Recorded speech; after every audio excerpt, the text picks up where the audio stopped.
Well, we've just heard about how safeguarding the oceans and our environment is and must remain very, very high on the agenda, and the industry has an enormous responsibility and potential to help the world reach its COP21 emissions targets. I think we can all agree that the developments in LNG have become a success through cross-industrial collaboration, as we heard in the last panel. But now let's talk about the fuels of the future. Can the collaborative approach that we've seen in the LNG value chain also be replicated in the field of renewables?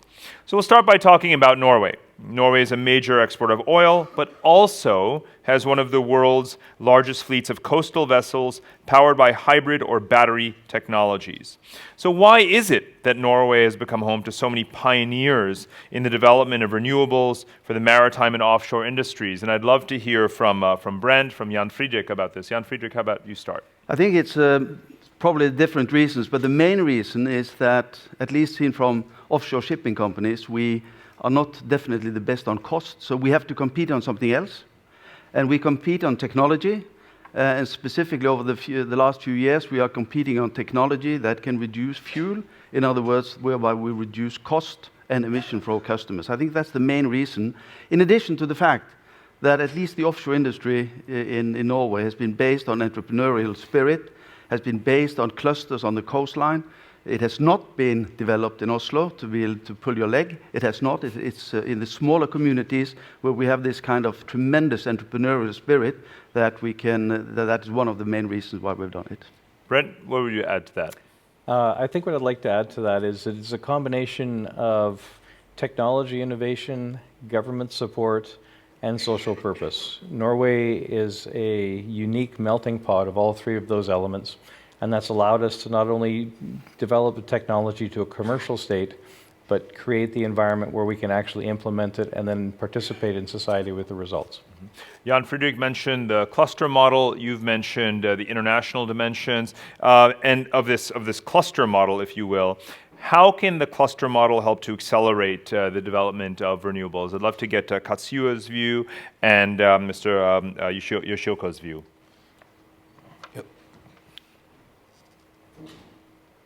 Pardon me? Please. Yes.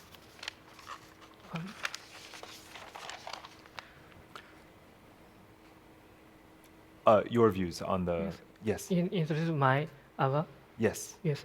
And Kawasaki has development on the large-scale liquid hydrogen transport in the land. So we developed new energy. New energy is from renewable energy and Offshore with CCS. It is one answer to the CO2 problems. Mm-hmm. Your thoughts? Yeah. Anyway, that's I really think that is now is the best moment, to try to make efforts, all the shipping related industry for the renewable energy. The one of the reasons, of course, in the COP21 was really create the international atmosphere. So, and I think that's of course in Norwegian industry also. But we really would like to cooperate each other and internationally, and we have to create a new innovative ship to build. I think that I would like to later on, I would like to introduce our project. Mm-hmm. And but really that is the momentum to do it. Mm-hmm. That is my point of view. And Jan Fredrik, you really indicated that the leaders in the industry are actually moving faster than the regulators. So what can we do, what can governments do to support those front runners? I think that to a certain extent, from time to time we have to call a spade for a spade. There are many people who say that the Norwegian shipping industry is far ahead and is when it comes to, for instance, use of LNG. Don't forget that since we delivered Viking Energy back in 2003, only 15 PSVs, modern large PSVs, has been built with dual fuel engines. Mm-hmm. All the others, the vast majority, is with traditional engines. So we are proud in Eidsvik to have 5 of those 15 vessels, but I cannot say that the industry as such is really something that is driving this as such. And one of the main reasons is very simple, that the government in Norway at least has not put up any requirements whatsoever which creates demand for new technology, and new technology is always more expensive than traditional before it comes from the shelf. It means that those who are front runners, they pay more, and unless the customer is prepared to pay more, and he is not, unless somebody says to him that as long as you're going to exploit hydrogen or hydrocarbons on the Norwegian continental shelf as an oil major, we put up also requirements on the way that you have the emissions on the logistic services. Those requirements do not exist, and as long as they don't exist, nobody are prepared to pay this extra that we have been prepared to do, which we think in the long run it will come. But the government has a lot of things to do in order to encourage this. And yet, Thina, you're a prominent analyst of the industry. You're seeing that energy majors are signaling an interest in renewables, and as they do, what is it that's driving that interest? You know, I think it is a mixed picture here, because some of them actually see that the cost of producing renewables has fallen sharply. The profitability in the future is now much brighter than a couple of years ago. For example, the cost of wind power, the solar power, battery technology has fallen sharply. So the outlook for these energy sources and also the technology has given the inspiration to go into this area. But I also think that the uncertainty about the future of the oil market has playing a big role here as well. Because I think that we're going to see a peak demand for oil within the next decade.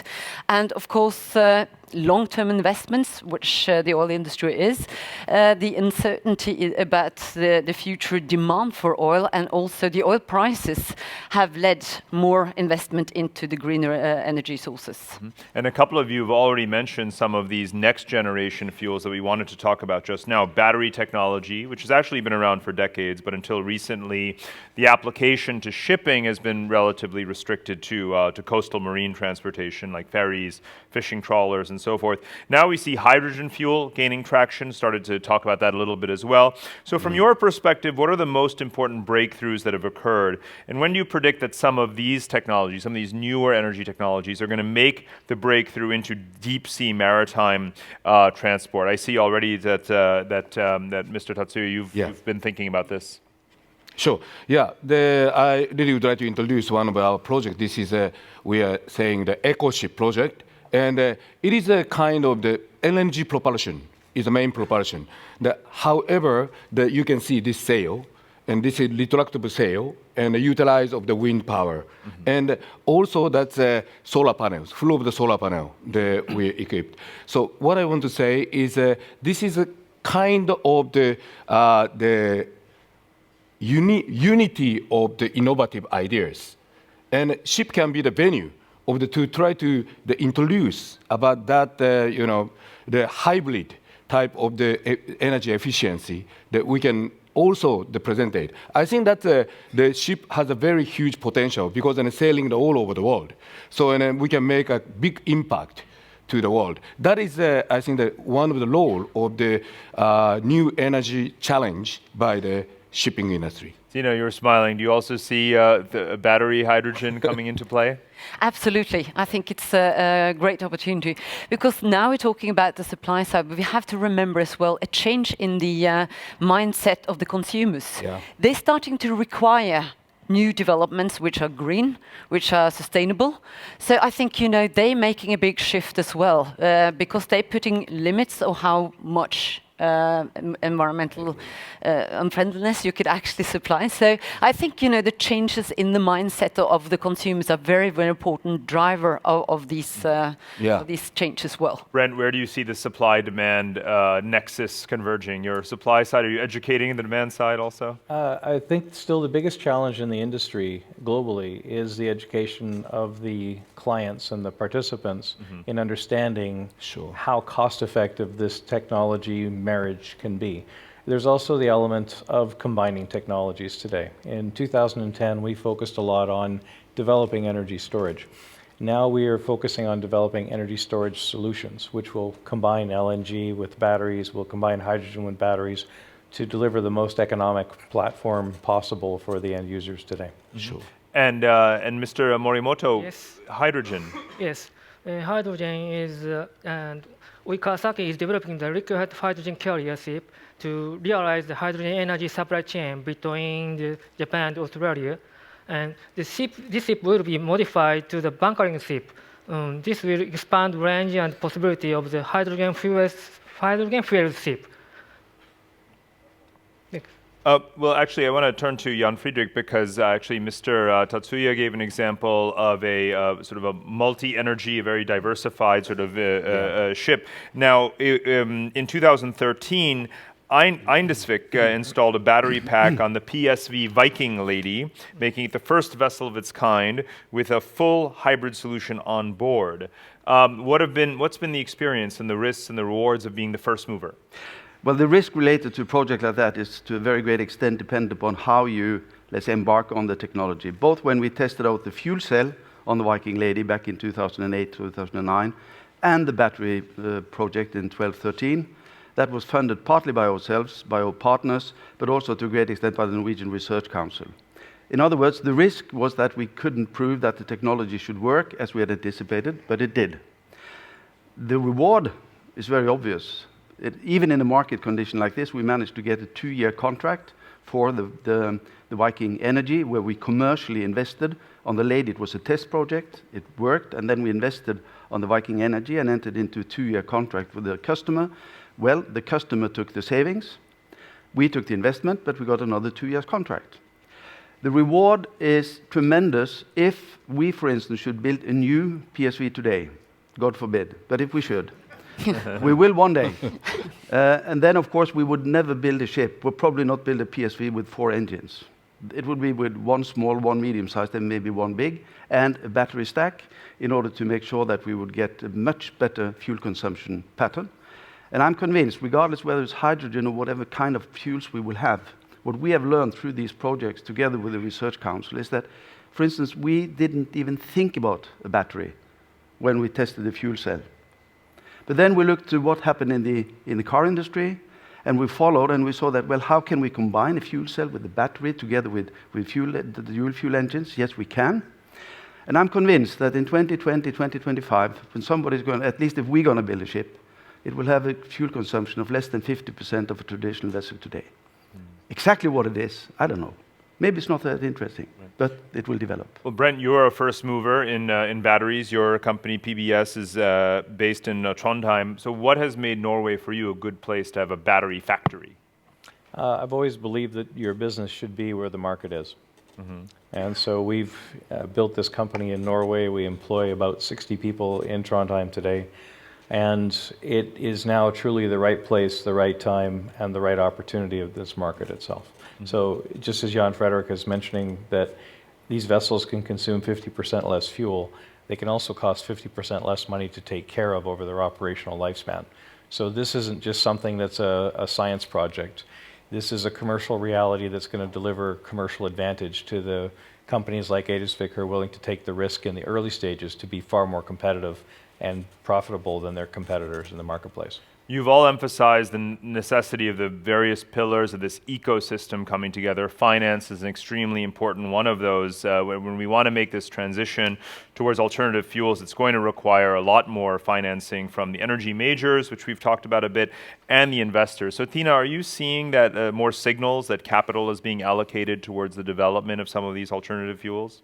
Absolutely. We've seen a big change for the last 2-3 years. Because now I think, the technology is getting more and more settled. Because the investors are often quite they're a bit scared of going into very, very new technology. That is changing.